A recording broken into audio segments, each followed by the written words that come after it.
AI, ChatGPT, Gemini, DeepSeek, Grok, Copilot, all these language model thingamabobs that apparently make coding easier, but it hasn't made it easier.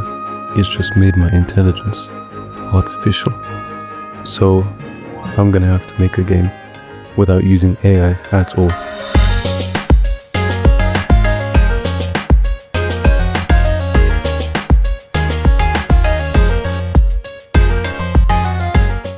So the first thing we have to do is create a new project, and I'm gonna do 2D because I can't be asked to make a 3D game, and I didn't really think of the name, but I decided that I'm gonna make a game about magic, and because I've been interested in magic recently. So obviously after adding the useless title object thingy, I'm gonna go ahead and add some ground and just resize it and stuff so that it works. And then the next thing I have to add is the player. I'm just gonna make it a red color and give it all of the things that it needs to be physics, be involved with the physics. So yeah, it falls down and it's kind of useless for there to be like a falling circle or something, right? So we have to go and make a script for the player and add that to the player. And I'm just gonna go ahead and open it up, and I don't trust the authors, but I'm gonna close the AI and just, because we're obviously not using AI and stuff, right? So go ahead and just do a small script for movement, and he moves around, but I want him to be slipping and sliding, so I go ahead and add some counter movement that makes him move smoother, kind of. And then obviously I have to edit that and make it so it works a bit better, and there's limits on that. And I also wanted to add a jump in, so I had to go and do some research on how to add jump. I don't know why there was Chinese there, but yeah, I got him jumping. Had to edit a few things because it was buggy, and the end result was this. A circle that jumps is a bit springy so that he's smooth and stuff, right? And then I go ahead and add Cinemachine because I want to have a camera that easily follows him, and I can't be asked to add my own system.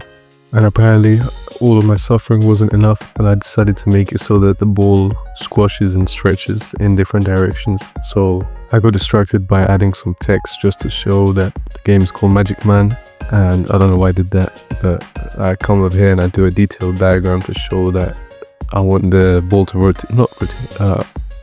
squash and stretch in the right direction, right? Because it looks silly otherwise. And that was really deep and really spirally, or whatever you want to call it, rabbit hole, because I ended up looking into quaternions and Euler angles and all of these different systems and stuff. And I do pull out some more maths, A-level, SOHCAHTOA and that sort of stuff, right? It's not even A-level, I think it's GCSE. But yeah, pulled that out, figured out how to make him rotate, and apparently that was just wrong. So I go ahead and try and fix that as best as I can. And it turns out I think it was a really, really simple mistake. And yeah, so I got distracted by it. I don't know why. I just started looking at Jordans online, and then I just get onto doing some artwork because coding is starting to stress me out. So I had to go ahead and make this card. And obviously since I made the card, I had to start looking into how to throw the card, because my magician's going to be throwing cards at his ops, right? So start looking into that, and obviously it takes me a while to perfect it. And yeah, I don't know why the demonstration was so long, but yeah. So the cards fall and then they despawn, and I decided to change my character over to a square because it's easier to just work with.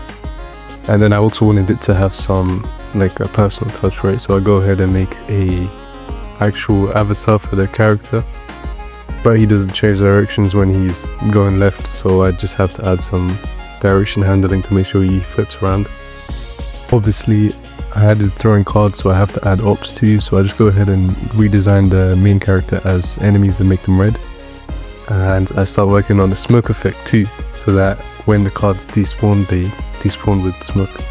Honestly, this part was the simplest thing to add, but as you see here, it looks really good. And I think I'm probably going to reuse that smoke effect later on with other things. But I wanted to make it so that the ops have they have health and they can die. So it takes 2 hits right now. But I didn't feel like he'd be a magician if he didn't have a magic hat. So I went ahead and designed one and added it to the game. And I added it using, I attached it to the character using a joint so that it has kind of a bouncy sort of effect, and that ended up being bad because I was able to do this and just fly away with the cards. So I went ahead and did some work on fixing that, because obviously that would be bad. And you can see that he is now kind of, it's like got a bobbling effect. I don't know if that's the right word, but yeah, he moves around and he can shoot cards fine and everything. And yeah, that's all there was for this video. So I'm gonna do a little rain of cards, and that's all there is for now. Subscribe for the next episode, which will probably come out in the next year or two, probably. Bye.